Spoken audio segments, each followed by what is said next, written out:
اعوذ باللہ من الشیطان الرجیم، بسم اللہ الرحمن الرحیم۔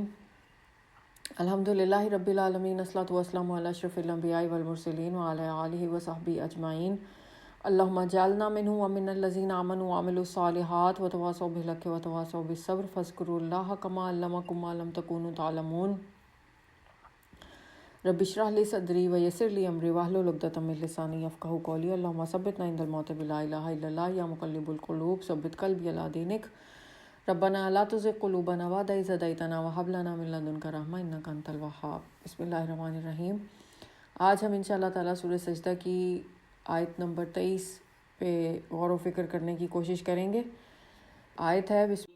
بسم اللہ الرحمن الرحیم۔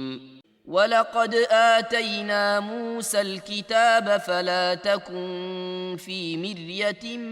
مِّن لِقَائِهِ وَجَعَلْنَاهُ هُدًى لِبَنِي إِسْرَائِيلَ۔ یہاں پہ اب ذکر ہے موسیٰ علیہ السلام کا کہ اللہ تعالیٰ فرما رہے ہیں کہ ہم نے لقد کا لفظ جب بھی استعمال ہوتا ہے تو اس کا مطلب ہوتا ہے کہ اس میں کوئی شک یا کوئی کسی چیز کی گنجائش نہیں ہے، اس میں یقین کامل ہے کہ اس کو میں وہ کام ہوا تھا۔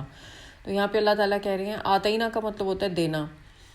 نون الف نا جب کسی ورڈ کے اینڈ پہ آتا ہے تو اس کا مطلب ہے ہم نے دی، ہماری طرف سے، مطلب جو جمع کا صیغہ ہے نا ہم میں، وہ استعمال ہو جاتا ہے۔ وَلَقَدْ آتَيْنَا کہ ہم نے دیا، یقیناً ہم نے دی، موسیٰ الکتاب، موسیٰ کو کتاب، فَلَا تَكُنْ فِي مِرْيَةٍ۔ اب یہاں پہ اگر ورڈ کو دیکھا جائے تو یہاں پہ استعمال ہوا ہے فلا تکن۔ اب فلا تکن جو ہے اس میں ڈبل نیگیشن ہے، ڈبل انکار کیا جا رہا ہے یا ڈبل نہ کیا جا رہا ہے کہ ایسا نہیں ہے، یا اللہ تعالیٰ نے رسول پاک صلی اللہ علیہ وآلہ وسلم کو تسلی و تشفی دینے کے لیے نا، یہ اس آیت کو اگر اس پس منظر میں دیکھیں نا تو اس میں اللہ تعالیٰ رسول پاک صلی اللہ علیہ وسلم کو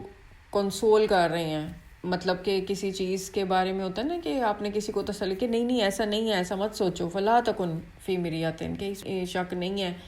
میریا شک کو کہتے ہیں کہ آپ پریشان نہیں ہو۔ اچھا، اب یہ اس میں ایک چیز جو نوٹ کرنے والی ہے وہ یہ ہے کہ رسول پاک صلی اللہ علیہ وآلہ وسلم نے جب اپنا دعوت کا آغاز کیا تو مکہ میں تھے، اور سب سے پہلی جو ان کے لوگ تھے جن کو وہ دعوت دے رہے تھے وہ انہی کے اپنے کزنز، انہی کے اپنے چچا، انہی کے اپنے خاندان کے لوگ تھے نا، قریش مکہ، وہ لوگ تھے جو ان کے خاندان میں سے تھے، یا ان کے بچپن کے بڈیز تھے، یا ان کے دوست تھے، فرینڈز تھے، جاننے والے تھے، کزن، رشتہ دار، دور کے رشتہ دار، اور وہ سارے کے سارے کنٹینیوسلی رسول پاک صلی اللہ علیہ وسلم کے میسج کو انکار کری جا رہے تھے۔ تو اب اللہ تعالیٰ نا رسول پاک صلی اللہ علیہ وسلم کو تسلی دینے کے لیے کہہ رہے ہیں کہ جس طریقے سے ہم نے دی کتاب موسیٰ علیہ السلام کو، اس میں کوئی شک نہیں ہے کہ آپ کو بھی وہ کتاب ملے گی۔ اچھا، اب یہاں پہ جو ہے فا جب بھی کبھی یوز ہوتا ہے نا تو اس کا مطلب ہوتا ہے سو یا دین۔ تو پریویس سٹیٹمنٹ میں اگر ہم دیکھیں وَلَقَدْ آتَيْنَا مُوسَى الْكِتَابَ کہ ہم نے موسیٰ کو کتاب دی، تو آگے جو سٹیٹمنٹ آ رہی ہے موسیٰ کو ہم نے یقیناً کتاب دی، اب اس کا جو کانسیکوینس ہے نا، یا اس کا کاز اور ایک ایفیکٹ ہوتا ہے نا، ایک پیچھے سٹیٹمنٹ بات کی وَلَقَدْ آتَيْنَا مُوسَى الْكِتَابَ، اب اس کی اگلی جو سٹیٹمنٹ ہے نا دیر فور کر کے، جیسے انگلش میں ہم استعمال کرتے ہیں کہ دیر فور، پھر اس طرح سے ایسے ہوا، یا سو ایسے ہوا، یا دین ایسے ہوا، انگلش میں جو ہم یوز کرتے ہیں، یا اردو میں ہم جب کسی جملے کو آدھا جملہ ہم نے لکھا اس کے بعد اس کو کمپلیٹ کرنا ہو، مطلب اس کو ورب کے ساتھ جب آپ نے کمبائن کرنا ہو تو ڈونٹ بی، مطلب پریشان نہیں ہونا، ایسے نہیں کرنا، ایسے نہیں دل ہلکا نہیں کرنا۔ اب دیکھیں سب سے جو برے کمنٹس جو لگتے ہیں نا آپ کو زندگی میں وہ اپنوں کے لگتے ہیں۔ ہمیں اپنوں نے لوٹا غیروں میں کہاں دم تھا، میری کشتی وہاں ڈوبی جہاں پانی کم تھا۔ تو رسول پاک صلی اللہ علیہ وآلہ وسلم دیکھیں ان کے اپنے جو تھے نا وہ ان کو کنٹینیوسلی باتیں، تانے اور اس طرح کی جو نیگیٹو کمنٹس ہیں وہ دے رہے تھے۔ اب میں نے آپ کو جیسے ابھی بتایا نا کہ جو آپ کے قریبی لوگ ہوتے ہیں نا ان کے جو نیگیٹو کمنٹس ہوتے ہیں نا ان کو زیادہ ہٹ کرتے ہیں، کیونکہ وہ آپ کے ساتھ رہ رہے ہوتے ہیں، آپ ایکسپیکٹ نہیں کر رہے ہوتے کہ وہ آپ کے ساتھ اتنے برے کمنٹس کریں گے یا بولیں گے۔ وہ ہم پیچھے پڑھ کے آئے ہیں کہ کیا مجنون، شاعر، پتہ نہیں دیوانہ کیا کچھ کہنا شروع کر دیا۔ تو اب اس میں اللہ تعالیٰ نے پہلے کہا کہ اس میں کوئی شک نہیں ہے، مطلب یقیناً ہم نے موسیٰ کو کتاب دی، تو آپ بھی پریشان نہیں ہو یہ جو ہونے والا ہے نا آگے، مطلب آگے جو بتانے والے ہیں اللہ تعالیٰ، آگے جو کنڈیشن بتانے والے ہیں کہ وہ بھی ہو کے رہے گا، اس میں کوئی بھی کسی بھی قسم کے ڈاؤٹ کی گنجائش نہیں ہے. مطلب ایسے ہی کہ تسلی رکھیں، پریشان نہیں ہو آگے چل کے. فی مریتن من لقائہ، مطلب فلا تکن کے بعد جو فریز ہے نا وہ شروع ہو رہی ہے فی مریتن من لقائہ، کہ ملاقات ہونی ہے آپ کی، کس سے ہونی ہے اس میں کوئی شک نہیں ہے. اچھا، اب ایک چیز جو شک کے لیے ہم نے بڑے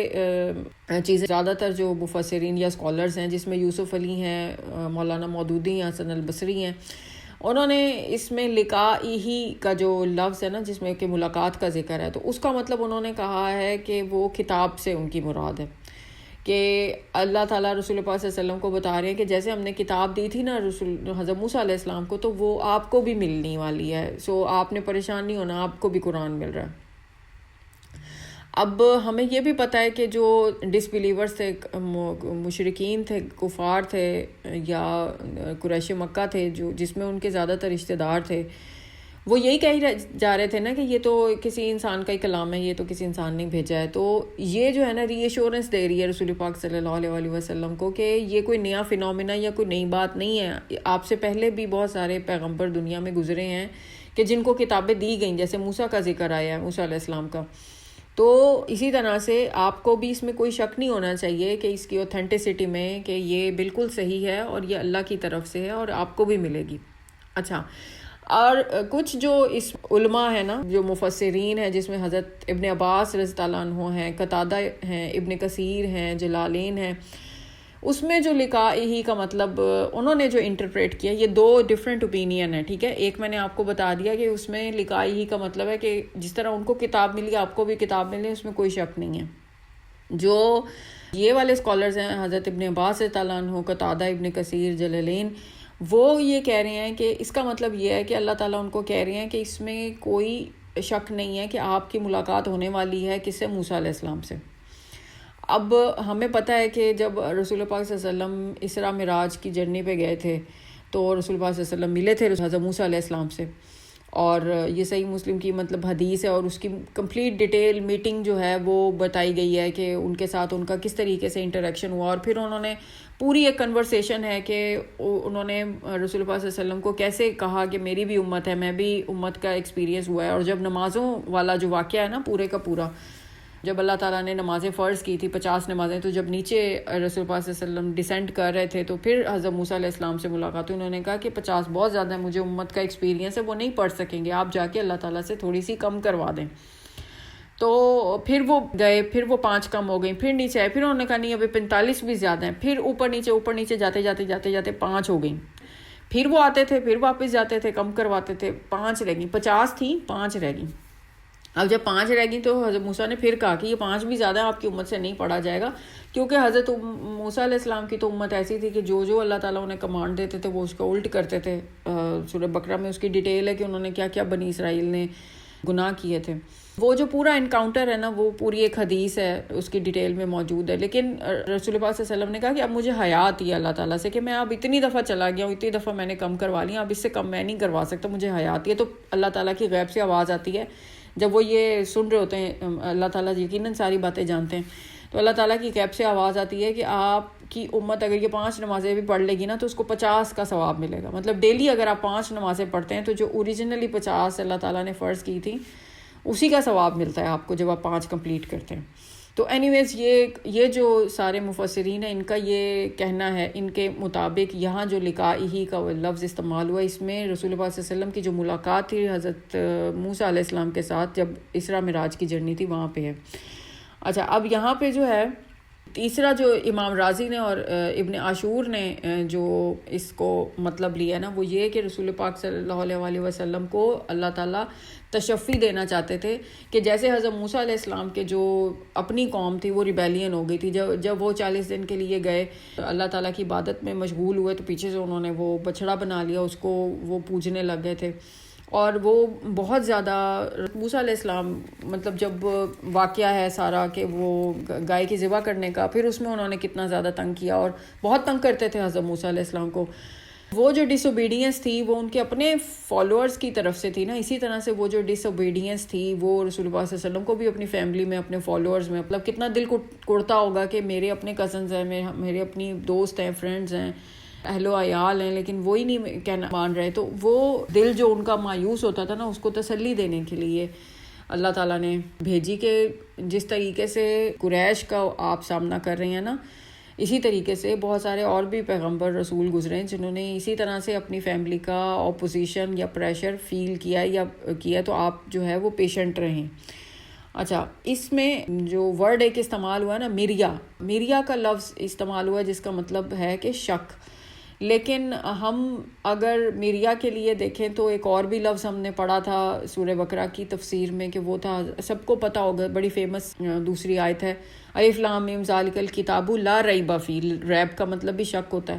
تو اب اللہ تعالیٰ نے یہاں پہ ریب کا لفظ کیوں نہیں استعمال کیا اور یہ میریا کا لفظ کیوں استعمال کیا, تو اس کے بارے میں تھوڑی سی سمجھنے کی کوشش کرتے ہیں. کہ ریب جو ہوتے ہیں نا, اس کا مطلب ہوتا ہے کہ ایک ایسا کوئی شک کہ جو آپ کے دل کو نا مضطرب کر دے, آپ کا دل پریشان کر دے, ایسے کسی شک کو کہتے ہیں. جبکہ میریا ایک ایسی ڈسپیوٹیشن کو کہتے ہیں, یہ ایسے آرگومنٹیو ڈاؤٹ کو کہتے ہیں کہ جو آپ نے خود سے گھڑ لیا ہو, مطلب اس سے آپ کا دل نہیں ڈسٹرب ہو رہا, آپ انٹلیکچولی سوچ سمجھ کے وہ جو شک ہے نا اس میں مبتلا ہوتے جا رہے ہیں, اور اس میں اس شک کو مزید تقویت دینے کے لیے آپ دماغ سے مزید سوچ رہے ہیں کہ اس میں کیا کیا دلائل مجھے ڈالنے چاہیے کہ یہ جو میرا شک ہے نا یہ یقین میں بدل جائے. اس کو کہتے ہیں میریا. اس کی جو روٹ ہے اس کا مطلب ہوتا ہے دودھ دھونا. اب آپ کو پتہ ہے کہ جب دودھ دھویا جاتا ہے کسی بھی جانور میں سے, جب ملکنگ کی جاتی ہے, تو اس کا مطلب یہاں پہ ڈیلیبریٹلی مطلب جان بوجھ کے ارادتاً آپ کسی ایشو کے اوپر, کسی چیز کے اوپر آپ ایسے چیزیں, ایسے کانٹینٹ, ایسا آرگیومنٹ لے کر آتے ہیں سوچ سمجھ کے, جان بوجھ کے, کہ جس کی وجہ سے وہ جو آرگیومنٹ ہے نا آپ کا, جیسے کہتے ہیں نا کہ وہ دودھ کا دہی بنا دیتے ہیں. کچھ لوگ ایسی بحث کرتے ہیں, اتنی بحث کرتے ہیں کہ آپ ان لوگوں سے بحث میں جیت نہیں سکتے. اس کو کہتے ہیں میریا. ریب میں کیا ہے کہ آپ کے پاس آپ کا دل جو ہے وہ پریشان ہو جاتا ہے, آپ کو پتہ نہیں ہوتا کہ یہ کیا ہو رہا ہے. مطلب آپ کے اندر نا سینس آف انسیکیورٹی سی ہوتی ہے کہ مطلب آپ کے دل کو وہ نا تسلی, دل کو وہ کر دیتا ہے, مضطرب کر دیتا ہے. میریا میں آپ جب ڈیبیٹ کرتے ہیں, آپ جب بحث کرتے ہیں ایکٹیو, مطلب ریب میں آپ کے دل میں فیلنگ ہے, آپ کا دل اس سے پریشان ہے, لیکن آپ اس کو منہ سے نہیں بیان کر پا رہے. لیکن میریا میں نا آپ کے دل کے اندر شک تھا, لیکن آپ نے پھر اس کے سپورٹنگ اتنے آرگیومنٹ اکٹھے کیے کہ پھر منہ سے ہی بولنا شروع کر دیا کہ یہ تو اللہ کا کلام ہی نہیں ہے, یہ تو انسان کا کلام ہے, یہ تو مجنون ہے, یہ شاعر ہے, یہ کوئی غیر مرئی مخلوق ہے جس نے یہ قرآن بھیج دیا, یہ اللہ کی طرف سے ہے ہی نہیں, ہم کیسے اپنے آباء و اجداد کے دین کو چھوڑ دیں, ہم اتنے سالوں سے عبادت کر رہے ہیں. مطلب وہ سارے کے سارے آرگیومنٹ جو آپ اس کی سپورٹ میں کر رہے ہیں نا, وہ پھر میریا بن جاتا ہے. مطلب کہ آپ نے اتنا زیادہ بولے, اتنی زیادہ دلائل دیے کہ وہ اگلا بندہ کہتا ہے کہ شاید یہ جو بول رہا ہے دلیلیں اتنی دے رہے, شاید یہی سچا ہے. آپ کو پتہ ہوگا بعض اوقات ایسا ہوتا ہے کہ جو سچے ہوتے ہیں نا وہ چپ کر جاتے ہیں بیچارے, جو جھوٹے ہوتے ہیں وہ بڑبڑ زیادہ کر رہے ہوتے ہیں, مطلب زیادہ اچھل کے باتیں کر رہے ہوتے ہیں. جو بہت زیادہ تیز آواز میں بہت زیادہ بوسٹنگ قسم کے آرگیومنٹ دے رہا ہوتا ہے نا, ضروری نہیں ہے کہ وہ ہمیشہ ٹھیک ہو, ہمیشہ غلط بھی نہیں ہوتا, لیکن ضروری نہیں کہ ہمیشہ ٹھیک ہو. تو ریب جو ہے اس کا مطلب ہوا کہ وہ ایموشنل آپ کی فیلنگ ہے جو آپ کے دل کے اندر ہے. لیکن میریا میں آپ نے اپنا سارا دماغ, اپنی ساری آرگیومنٹ, اپنے سارے دلیلیں اکٹھی کر کے جو اس کے اگینسٹ جو